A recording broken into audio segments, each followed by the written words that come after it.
Two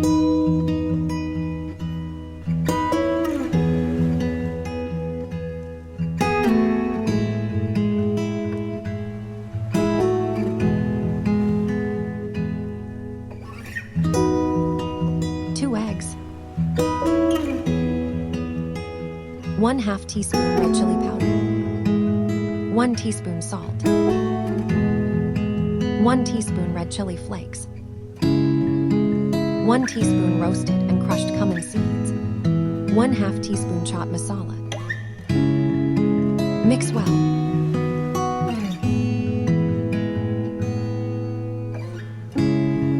Five tablespoons gram flour. 1 medium-sized onion, finely chopped. 1 medium-sized tomato, finely chopped.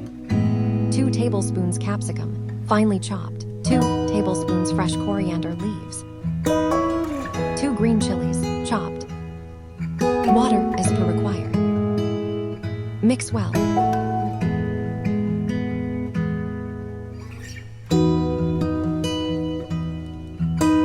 Bread slice.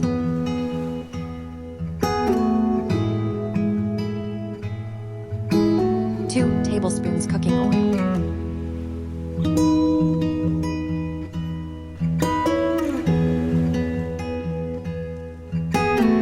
Cook on low to medium heat for 2 minutes.